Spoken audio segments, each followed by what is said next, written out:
예수님을 사랑하신 분만 아멘 합시다. 그 발전소에서 전기를 집으로 보내주기 때문에 아무리 이렇게 공간이 어둡다 할지라도 우리가 스위치만 누르면 전기의 혜택을 누구나 볼 수가 있습니다. 그러니까 눈에 흐르는 것이 보이지 않지만 코드선을 꽂고 그리고 스위치를 누를 때 전기가 통하고 있음을 우리는 알 수가 있습니다. 이 전기가전제품 센터에서 그런 얘기를 해줬어요. 그러니까 소비자가 연락이 왔을 때 제일 먼저 확인해 주는 질문이 이거라는 것입니다. 고객님, 코드선은 꼽으셨나요? 그리고 고객님, 전원 버튼은 누르셨나요? 거의 한 50% 이상이 코드선을 안 꽂고 이 작동이 안 돼요. 이런 얘기를 한다는 것입니다. 아무리 좋은 성능의 최신식 기계라 할지라도 전기와 연결되어 있지 않으면 전원을 켜지 않는다고 한다면 그 전기 혜택 아무것도 얻을 수도 없고 그것을 누릴 수도 없는 아무 소용이 없게 된다는 것입니다. 마찬가지로 영적 존재인 나는 예수님과 연결이 되어 있어야 돼요. 그러니까 예수님과 연결되어 살 수 있는 사는 영으로 하나님이 존재하셨기 때문에, 그러니까 예수 믿고 안 믿고는 선택의 문제가 아니라 진짜 사는 사람, 진짜 사람으로 살기 위해서는 예수님을 믿어야 하는 존재로 하나님이 만드셨다라는 것입니다. 그래서 예수님을 믿고 예수님으로 연결될 때 비로소 예수님이 공급해 주시는 생명, 소망, 기쁨, 평안, 행복으로 살아갈 수 있게 되는 것입니다. 그런데 중요한 것은 이거예요. 내가 예수 믿음으로 예수님과 연결은 되어 있다 할지라도, 그런데 그것으로 만족하는 것이 아니라 그 전기가 계속 공급될 수 있는 스위치는 내 쪽에서 켜야 한다는 것입니다. 그러니까 예수님께서 나에게 평안과 기쁨과 소망을 계속 부어주시는데 그것을 누리기 위해서는 내 쪽에서 내가 스위치를 켜야 하는 것입니다. 발전소에서 끊임없이 전기를 보내주지만 내가 스위치를 켜지 않으면 이 전기의 혜택을 누릴 수 없는 것처럼 예수 믿는 우리, 하나님의 자녀인 우리에게 하나님께서는 하늘의 것을 계속 공급해 주세요. 정말 하늘의 영적인 복들이 우리 주변에 있어요.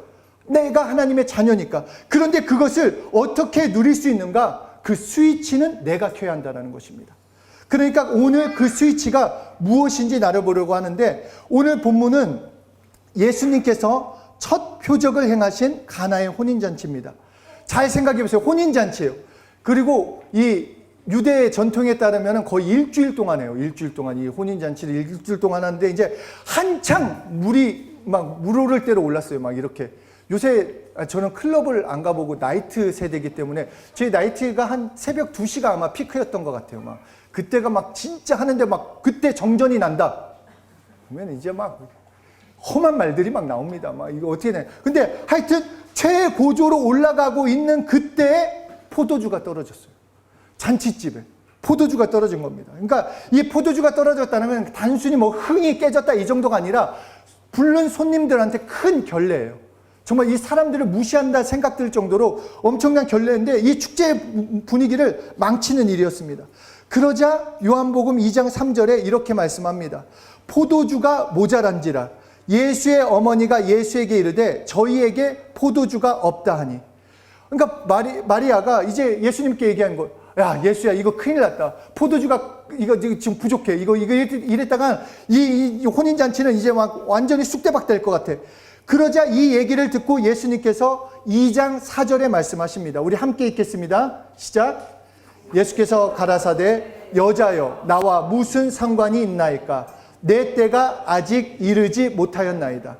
그러니까 마리아는 예수님께서 이 상황을 해결해 줄 수 있음을 믿고 있었어요. 그래서 이 지금 포도주가 떨어졌고 예수님께 이 상황을 설명하면서 좀 이거 좀 도와줘라. 이거 좀 해결해 줘라.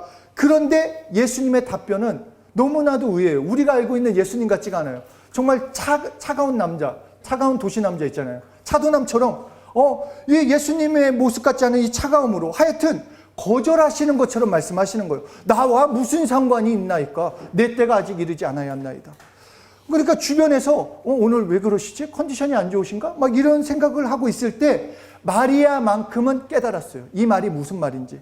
그러니까 이것은 거절이 아니라 예수님이 무엇을 원하시는지 알았습니다. 그래서 예수님의 말을 듣자마자 그 다음 절인 2장 5절에 이렇게 말씀하십니다. 그 어머니가 하인들에게 이르되 너희에게 무슨 말씀을 하시든지 그대로 하라 하니라. 그러니까 예수님께서 내 때가 이르지 않다고 하자 이 마리아는 하인들에게 얘기를 해요. 너희에게 예수님이 무슨 말을 하시든지 그대로 해라. 그러니까 예수님의 이적, 예수님의 때는 예수님께 순종하는 자가 있을 때 시작된다는 것입니다. 예수님의 때. 그러니까 스위치를 키는 것이 무엇이냐? 바로 순종이 스위치를 크게 만든다는 것입니다. 그러니까 하나님의 말씀, 그 진리를 경험하는 것은 내가 많이 안다, 많이 들었다, 내가 신앙생활을 오래 했다가 아니라 오늘 예수님을 믿었다 할지라도 그 말씀을 믿고 순종할 때 그 말씀을 경험할 수 있다는 것입니다. 그리고 순종은 내가 원하는 것을 하는 것이 아니에요. 주의를 지키는 것, 이것은 내가 할 수 있으니까 주의는 지켜야지. 이것만이 순종이 아니라 이해되지 않고 정말 모순된 말씀, 납득이 되지 않고 이것도 무슨 말이야? 내 생각에 도저히 용납되는 말씀이 아니라 할지라도 순종하는 것, 이것이 순종이 된다는 것입니다. 그래서 순종이라는 것은 어린아이와 같다라고 말씀하고 있어요. 그러니까 어린아이는 부모의 등에 업혀서 가는 것처럼 그냥 단순하게 그대로 따라가는 것을 순종이라고 하는 것입니다. 하여튼 하인들이 마리아의 말을 듣고 예수님 앞에 가서 예수님의 명령을 기다렸습니다. 그러자 예수님께서 요한복음 2장 7절에 이렇게 말씀하십니다. 예수께서 저희에게 이르시되 항아리에 물을 채우라 하신즉 아구까지 채우니. 그러니까 이 하인들이 시킨 대로 했어요. 물을 두세 통에 되는 그곳에 가득 물을 채우고 나서 예수님께 묻습니다. 이제 어떻게 해야 합니까? 그러자 요한복음 2장 8절에 이제는 떠서 연회장에게 갖다 주라 하시매 갖다 주었더니 라고 말씀하고 있습니다. 그러니까 잘 생각해 보세요. 우리 각자가 하인들이라고 생각해 보고 이제 물을 채우는 것까지는 할 수 있어요. 뭐가 어렵습니까? 그냥 항아리에 물을 채우는데. 근데 이것을 연회장에게 갖다 주라는 거예요. 맹물을 갖다 주래요. 그러니까 아무리 술 취한 사람이라 할지라도 알죠? 이게 맞아요. 그러니까 이 물을 갖다 주면 알아요. 이게 술이 아니라는 걸 알아요. 근데 포도주가 떨어진 것도 큰일인데 이 맹물을 그냥 갖다 줬다가 연회장이나 이 집 주인이 이 자식들 나를 놀리는 거야, 희롱하는 거야, 나 갖고 장난치는 거야 하면서 그냥 이렇게 하면 무슨 일이라고 생각하면 어떡하나? 저 같았으면 그랬을 거예요. 이거는 조금 무리가 아닌가. 그런데 하인들은 그대로 했다라는 거예요. 물을 받으라고 하니까 물을 받고 떠서 갖다 주라니까 그냥 떠서 갖다 줬어요. 예수님의 명령대로. 그런데 말도 안 되는 명령이었지만 그대로 순종하자 연회장이 마시니까 포도주, 그것도 최상급의 포도주 맛이 났다라는 거예요. 요한복음 2장 9절 10절 함께 읽겠습니다. 시작. 연회장은 물로 된 포도주를 맛보고 어디서 났는지 알지 못하되 물도온 하인들은 알더라. 연회장이 신랑을 불러 말하되 사람마다 먼저 좋은 포도주를 내고 취한 후에 낮은 것을 내거늘 그대는 지금까지 좋은 포도주를 두었도다 하니라. 맛을 보더니 야, 이렇게 좋은 포도주 몇 년 산을 이제서야 가져와? 와, 너무 좋다. 그냥 이 예수님의 첫 이적이 이 가나안 혼인잔치예요. 다시 말해서 하인들의 순종을 통해 예수님의 이적이 시작되었다는 것입니다. 우리의 삶에서 복음을 체험하는 시작은 바로 이 순종의 스위치를 킬 때부터 역사가 있다는 것입니다. 가끔 이런 생각이 들 때가 있어요. 왜 예수님이 나를 돕지 않지? 왜 내 삶은 이대로지? 왜 너무 답답하고 급하기도 하고. 그런데 오늘 여기에 답이 있다는 것입니다. 내 때가, 예수님의 때가 아직 이르지 않았다는 것은 다시 말해서 나를 점검해 봐야 돼요. 내가 정말 하나님께 순종하고 있는지, 그 말씀에 순종하고 있는지, 내가 원하는 것만을 원하고 내가 원하는 것, 할 수 있는 것만 순종하고 진짜 하나님이 말씀하시는 것에 나는 순종하고 있는지 점검해 봐야 한다는 것입니다. 그러므로 순종의 스위치를 켜기 위해서 첫째로 무슨 말씀을 하시든지 순종하는 것입니다. 이것이 정말 중요해요. 하나님한테 내가 할 수 있는 것을 하겠습니다 하면은 우리가 깨닫지 못할 거예요. 그러나 우리가 먼저 하나님 앞에 나가서 해야 할 것은 무슨 말씀을 하시든지 순종하겠습니다. 이 마음을 가지고 나아갈 때 우리에게 말씀해 주세요. 마리아가 하인들에게 말씀하고자 했던 것은 네 마음의 태도부터 무슨 말씀을 하시든지 하길 원하는 그 소원과 그 태도를 가지고 날아가는 것입니다. 그래서 예를 들어서 요한복음 14장 27절에 이런 말씀이 있습니다. 평안을 너희에게 끼치노니 곧 나의 평안을 너희에게 주노라. 내가 너희에게 주는 것은 세상이 주는 것 같지 아니하니라. 너희는 마음에 근심하지도 말고 두려워하지도 말라. 그러니까 만약에 지금 내 마음에 평안이 없다, 내 마음에 근심이 있다, 그렇다면 불순종하고 있는 거예요. 한번 생각해 보자라는 거예요. 그러니까 말씀하셨기 때문에 그 말씀이 나의 믿음, 하나님이 주신 믿음이 되기 위해서는 평안해야 돼요. 평안하라고 하셨기 때문에. 그러니까 환경이 편해지거든 너 평안해라, 예수님이 이렇게 말씀하신 게 아니에요. 네 환경이 요동치던, 환경이 뒤죽박덩이던 자신의 평안을 우리에게 주셨으니 너는 평안하라는 거예요. 아, 평안하지 않은데요? 그래도 평안하라는 거예요. 네 입술로 시인하라는 거예요. 나는 평안하다, 나는 평안하다, 평안하다 고백하고 평안한 사람처럼 말하고 평안한 사람처럼 행동하라는 거예요. 그게 거짓이 아니라 평안하라고 하셨기 때문에. 또한 요한복음 15장 11절에서도 내가 이것을 너희에게 이름은 내 기쁨이 너희 안에 있어 너희 기쁨을 충만하게 하려 함이라. 그러니까 우리는 기뻐해야 돼요. 그냥 즐거워해야 돼요. 기쁜 일이 없는, 이게 어떻게 합니까? 내 상황은 기쁘지 않은데, 내 감정은 기쁘지 않은데, 그래도 기뻐하라는 거예요. 그것이 순종이에요. 예수님이 말씀하셨으니까. 하나님 제 사정 모르세요? 기쁜 일을 주셔야죠. 좋은 일을 주셔야죠. 그래야지 기쁜데, 내 상황은 하나님이 함께 해주지 않는 것처럼 어렵기만 한데 내가 뭘 기뻐합니까? 이것을 말하는 것이 아니라 기뻐하라고 하셨으니까 나는 기뻐하겠습니다. 내 환경이 지금 너무 힘들지만 나는 기뻐하겠습니다. 왜? 예수님이 말씀하셨으니까. 내 주변 상황이 개떡 같더라도 나는 기뻐하겠습니다. 기뻐하라고 하셨으니까. 기뻐하기 시작하면 예수님의 때가 그때부터 시작된다는 것입니다. 기뻐한 일이 생겼기 때문에 기뻐하는 것이 아니라, 평안한 일이 생겼기 때문에 평안한 것이 아니라, 내 상황은 힘들고 어렵다 할지라도 예수님이 말씀하셨기 때문에 그대로 순종하며 나아갈 때 예수님의 때가 임하게 되는 거예요. 우리의 삶을 우선순위가 먼저가 뭔지 아셔야 합니다. 예수님이 주시는 것, 예수님 쪽에서는 다 행해 주셨어요. 예수님께서 십자가에 피 흘려 죽으심으로 우리의 죄와 우리의 저주와 우리의 모든 힘든 것들은 다 담당해 주셨어요. 그것을 경험하는 것은 그것을 믿고 오늘을 기뻐하고 오늘을 감사하고 오늘을 정말 찬양할 수 있는 삶, 그 삶이 하나님이 기뻐하시고 하나님의 때를 만들어가는 것, 이것이 하나님의 방법이 됩니다. 마태복음 9장을 보면 중풍병자를 데려다가 예수님께 데려다 놨어요. 이때 예수님께서 중풍병자에게 이렇게 말씀합니다. 소자야, 안심하라. 내 죄사함을 받았느니라. 그리고 그 중풍병자에게 이렇게 얘기합니다.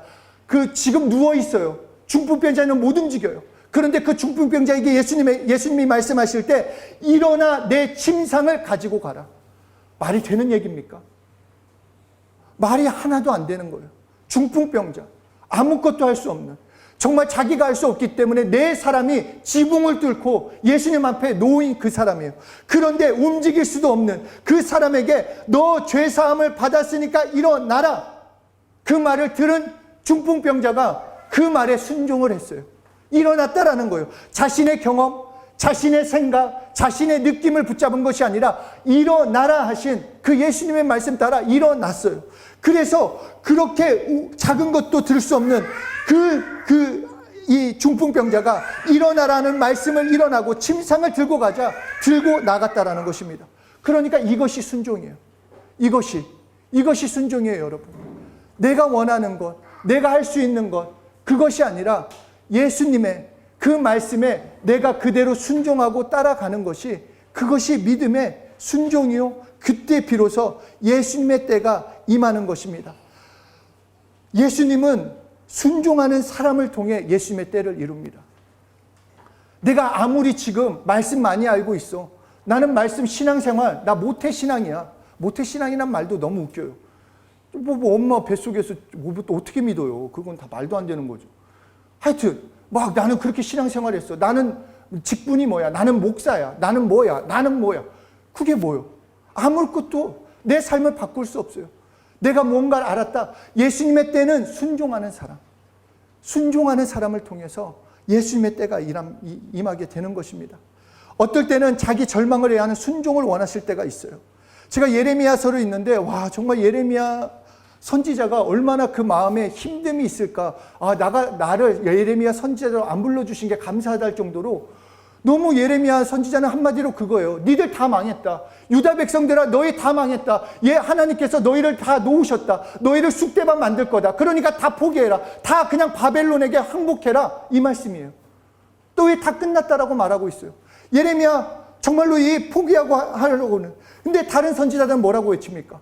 그때 다른 선지자는 그래요. 아니다. 우리는 하나님의 백성들이다. 하나님이 회복시킬 거다. 하나님이 우리를 살릴 거다. 우리 이스라엘 백성들을 분명히 건져내실 거다. 이렇게 얘기를 해요. 얼마나 그렇듯한 말입니까? 그러나 하나님의 말씀은 너희를 새롭게 하기 위해서는 바벨론을 통해 징계하시겠다라는 것입니다. 그렇지만 그것으로 끝내지 않고 내가 다시 새롭게 건져주시겠다라는 것입니다. 어떨 때는 우리가 말씀에 살아갈 때 정말로 힘든 말씀이 있어요. 내가 포기할 것들, 내가 정말로 내 것을 그냥 들어야 할 때가 있어요. 힘든 거 당연히 있을 수 있어요. 그런데 그것을 정말로 순종해야 할 하나님의 말씀이 나를 너무나도 고통스럽고 힘들게 만들더라도 그 말씀을 붙들고 그냥 인정하고 회개하며 그 말씀대로 살아갈 때 하나님께서 회복하게 해주심을, 새롭게 하심을 경험할 수 있다는 것입니다. 내 귀에 좋은 말씀이 아니라 내 마음에 부딪힘이 있어야 돼요.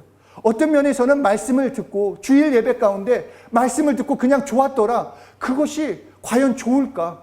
오히려 그 말씀, 한 주 한 주 말씀을 통해 자신을 부딪히면서 내가 그렇게 살지 못했고 그렇게 살아야 함에 있어서 정말 갈등을 일으키는 것이 어떤 면에서 좋은 말씀이 아니겠냐라는 거예요.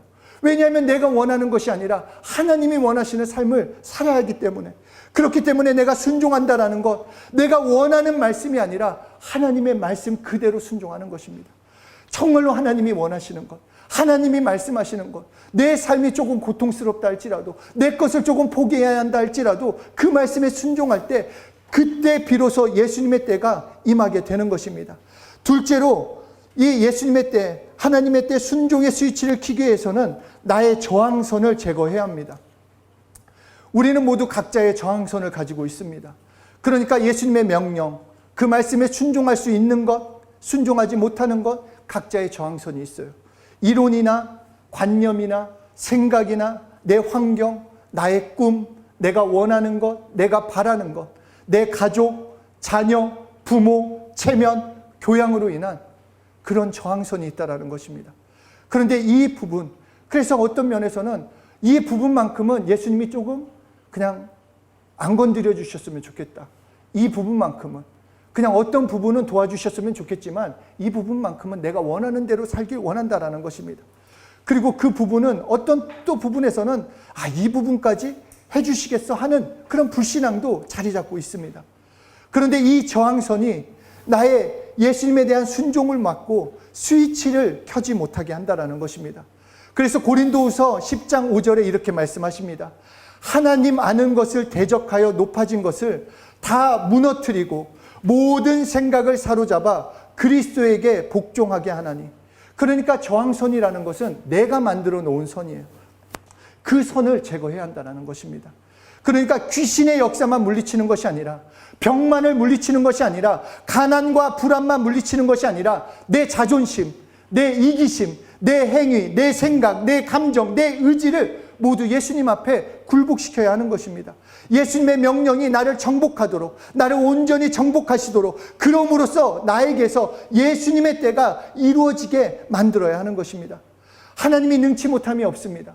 그리고 하나님의 말씀도 능치 못함이 없다면 이것을 믿는 우리에게도 능치 못함이 없습니다. 그런데 우리에게서 능치 못함이 생긴다라는 것입니다. 하나님은 능치 못함이 없고 하나님의 말씀도 능치 못함이 없는데 왜 그것을 믿는 너희는 능치 못함이 없다라고 말씀하심에도 불구하고 내 삶은 늘 불안과 염려와 초조와 안 되는 것 투성이로 살아가는다라는 것이죠. 왜냐? 내가 그것을 온전히 믿지 못하고 드리지 못하기 때문입니다. 뿐만 아니라 지난주에 나눈 것처럼 믿음은 들음에서 난다고 말씀하신 것처럼 하나님의 말씀, 예수 그리스도의 말씀이 우리의 삶의 기준이 됩니다. 그렇기 때문에 오늘 요한복음 2장 5절 말씀처럼 너희에게 무슨 말씀을 하시든지 그대로 하라. 이것이 우리의 태도요, 우리의 삶이 되어야 하는 것입니다. 사단은 우리의 생각부터 속입니다. 생각부터 좌절하게 만들고, 생각부터 두렵게 만들고, 생각부터 순종하지 못하게 만듭니다. 나의 경험이나 나의 상황에 따라서 이 부분은 안 될 거야, 이 부분은 할 수 없어, 내가 이렇게 하면 안 돼, 큰일 나, 이렇게 사단은 속이는데, 정말로 우리가 이 생각으로부터 그 예수님께 무릎 꿇을 수 있는 우리 한 사람 한 사람이 되어야 하는 것입니다. 하나님께서 이스라엘 백성들에게 여리고성을 함락하라고 하실 때 하나님이 주신 말씀, 그 방법은 여리고성을 6바퀴, 6일 동안 한 바퀴씩 돌고 7일째에 7바퀴를 돌고 소리를 지르라고 했습니다. 잘 생각해 보세요. 한 성을 돌고 한 성을 점령하는데 그 도는 게 무슨 방법입니까? 그리고 그 돌 때 혹시라도 그 위에서 화살을 던지든지 아니면 돌멩이라도 던지면 그냥 큰일 나는 건데, 그냥 말도 안 되는, 정말 세상적인 기준으로 볼 때는 100% 지는 전쟁이었는데, 여호수아 외에 이스라엘 모든 백성들은 하나님의 말씀대로, 그냥 하나님의 방법대로 그 말씀대로 행했습니다. 그리고 결국 어떻게 됩니까? 여리고 성이 무너지고 그 성을 얻습니다. 우리의 삶에서 진정한 승리는 어디에 있는가? 하나님이 주셔야 돼요. 진정한 승리는 나의 능력이 아니라 하나님이 승리케 해주셔야 돼요. 여러분, 여러분의 삶을 변화시킬 수 있는 분은 하나님 한 분밖에 안 계세요. 그러니까 하나님께 맡기셔야 돼요. 하나님이 승리하셔야 돼요. 그러니까 진정한 응답도 하나님이 주셔야 하고, 결국 하나님이 이루어 주셔야 하기 때문에 우리는 하나님의 말씀에 순종해야 하는 것입니다. 그 말씀 따라. 마찬가지로 예수님의 때가 지금 나에게 이루어져서 그 말씀을 경험하려면 나의 그 저항선을, 말씀에 드리지 못하는 나의 저항선, 말씀에 갈팡질팡하게 만드는 그 문제, 나의 감정, 나의 생각, 나의 느낌, 그것을 회개하고 온전히 정말로 순수하게 말씀하셨으면 그대로 순종하는 것입니다. 하나님은 살아계세요. 여러분의 마음, 여러분의 생각, 여러분의 태도 알고 계세요. 각자를 속일 수는 있어요. 나 찬양 이렇게 했어, 나 이렇게 기도했어, 나 이렇게 말씀 전했어. 사람은 속일 수 있어요. 그래서 저 사람 믿음 좋구나, 저 사람 잘 하고 있구나, 얼마든지 속일 수 있지만 하나님은 속일 수 없습니다. 하나님 앞에 정직하게 나의 저항선을 벗어버리고 그 저항선을 뭉개버리고 정말 온전히 순종해야 돼요. 나의 체면이 뭐가 필요합니까? 말씀대로 살 때 남들이 어떻게 생각할까? 남들이 뭐라 할까? 저도 저의 저항선은 그거예요. 제가 사실 이렇게 남 앞에 서는 거 여러분들은 아니라고 말할지 모르는데 정말로 저는 싫어요. 정말 이 앞에 서는 거 생각할 때마다 나를 어떻게 생각할까? 내가 말할 때 저 사람은 어떻게 생각할까? 내가 잘하고 있을까? 나는 어떻게, 뭔가 계속해서 나는 그 사람들한테 뭔가 내가 막 그 채점을 받는 것처럼 막 그렇게 느껴져가지고 앞에 서는 게 너무 힘들고, 말씀을 내가 정말 잘 전할 수 있을까? 여러 생각이 들어요. 그럼에도 나를 부르셨기 때문에 나는 그저 순종하는 거예요. 하나님의 말씀을 전하고. 내 삶 가운데, 여러분의 삶 가운데 마찬가지예요. 남들이 어떻게 보고 남들이 어떻게 생각하고 나의 체면이 어떻고 나의 감정이 어떻고 이거는 중요치 않아요. 나의 감정이 나를 변화시키지 않고 나의 환경이 나를 승리케 하는 것이 아니라 남들이 나의 삶을 변화시켜 주지 않아요. 부모가 나의 삶을 책임져 주지 않아요. 정말로 나의 삶을 변화시킬 수 있는 분은 하나님이세요. 그 예수님의 때를 경험할 수 있는 것은 순종밖에 없습니다. 그 말씀에 온전히 나를 드릴 때 변화가 돼요. 온전히 나를 드릴 때 체험하게 된다는 것입니다. 예수님은 승리하셨습니다. 그 승리는 우리의 것이에요. 그 승리를 누가 경험하는가? 그 승리를 하신 예수님의 말씀에 순종할 때 무슨 말씀을 하시든지, 내가 지금 노는 시간을 줄여야 한다 할지라도, 내 취미의 시간을 줄여야 한다 할지라도, 나의 물질을 좀 드려야 한다 할지라도, 내가 좀 헌신해야 한다 할지라도 순종할 때 그거 이상의 하나님이 주시는 놀라운 축복, 하나님이 역사하시는 것을 경험하게 되는 것입니다. 각 사람에게 분명하게 말씀하세요. 물론 여러분에게 당장에 다 나가, 다 선교사가 돼야 돼, 너의 물질 다 내놓고 다 나가, 이렇게 말씀하지 않으세요. 각 사람에게 말씀하실 거예요. 지금 할 수 있는 것에 순종하는 거 하나님이 아세요. 여러분들에게 말도 안 되는 거 순종하라고 하지 않으세요. 말씀을 통해서 여러분 마음 가운데 말씀하실 거예요. 이거는 순종해야 한다, 이렇게 살아야 한다 말씀하실 때 그대로 순종해 보자라는 것입니다. 작은 것 하나에서, 나의 자리에서 하나씩 주신 말씀을, 그 말씀을 품고 그 말씀대로 살아보자라는 것입니다. 예수님을 위해서. 정말 예수님을 위해서 살아봤으면 좋겠습니다. 예전에 선교를 갔다 오면은 늘 갈등이 된 건 그거였어요. 야, 선교지의 멤버들과 이 서울에 있는 멤버들이 너무 다르다. 그러니까 왜냐하면 제가 중국에 갔을 때만 해도 모든 것을 다 포기하고 막 이렇게 가는 거. 그런데 그 사람들은 그 환경에서 그렇게 하도록 지금 부르셨고, 오늘 우리 환경에서는 각자의 일도 하고 각자의 삶에서 해야 할 것을 하도록 만드셨어요. 그런데 중요한 게 무엇이냐? 가고 안 가고가 중요한 것이 아니라 내가 오늘 예수님을 위해서 예수님의 말씀 따라 사는 것이 중요하다는 것입니다. 내가 정말로 나의 자리에서 정말로 예수님을 위해서 살아가는 것, 정말 예수님의 말씀을 위해서 살아가는 것, 이것이 이대로 순종할 때 예수님의 때를 경험하게 되는 것입니다. 자, 한번 생각해 보세요. 가나안 혼인잔치에서 그 이적을 통해서 누가 가장 많이 놀랬을까요? 맞아요. 하인이 놀랬을 거예요. 연회장도 마리아도 제자들보다. 왜 하인이 놀랬을까요? 하인이 직접 물을 담았었고 물을 떠 가졌기 때문에 예수님은 특별한 분이구나. 예수님은 하늘에서 오신 분이구나. 이것을 깨달았을 것이라는 것입니다. 내 삶에서 증인된 삶, 내 삶에서 복음을 실제로 경험하는 것은 순종하는 삶을 통해서 나타나게 되는 것입니다. 그래서 성경의 사도행전에 그 많은 역사들, 많은 일들, 사도행전이 써내려간 그 한 사람 한 사람은 결국 순종한 한 사람 한 사람이었어요. 공부를 잘한 사람, 능력이 많은 사람, 가진 사람, 배운 사람이 아니라 부족하더라도, 학문의 그 길이는 짧더라도, 가진 게 없더라도, 연약한다 할지라도 순종만 할 때 그를 통해서 하나님의 때를 이루시고 역사하시고 나타내 주셨다는 것입니다. 그렇기 때문에 우리도 순종의 발걸음을 내딛어야 합니다. 순종의 스위치를 날마다 키셔야 돼요. 내 삶 가운데 예수님께서 함께 하시는 그 이적, 함께 하심의 역사, 그 사건이 나의 하루하루를 채워서 정말로 하나님께서 밝히 이끄시는 그런 빛 가운데 걸어가는 그런 귀한 삶을 살아가야 하는 것입니다. 그렇게 나의 저항선을 제거합시다. 내가 말씀에 불순종하게 만드는 것, 사람일 수도 있어요. 이게 사역자가 되면서 제일 갈등이 되는 게 이제 자녀예요. 예를 들어서 그거잖아요. 만약에 지금 당장에 저보고 아프가니스탄을 가라. 그러면 쉽게 가지 못하는 이유는 단 한 가지예요.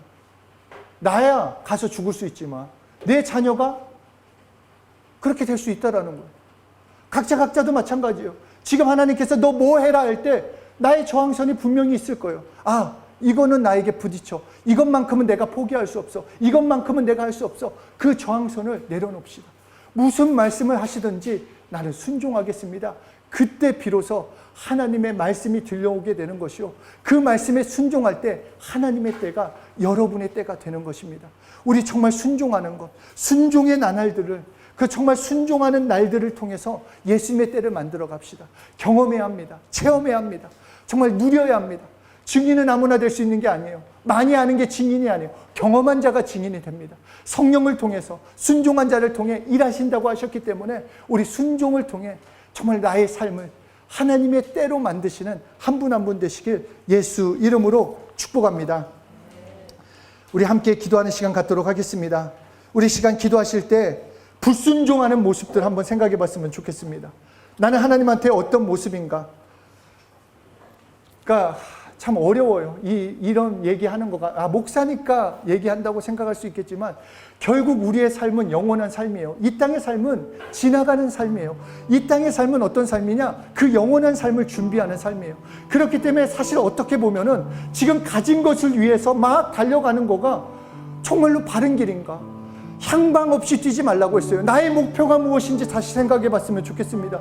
나의 목표가 천국에 가는 건가? 구원받는 삶인가? 예수님을 위한 삶이 나의 진짜 목적인가? 아니면 예수님을 이용해서 이 땅에서 잘 먹고 잘 사는 거, 그냥 이 땅에서 부유해 되는 거, 이 땅에서 내가 원하는 것을 이루는 삶을 정말로 그렇게 살기 원하는 것이 나의 목적인가 돌아보면서 내 목적이 어느냐에 따라서 순종하는 게 달라져요.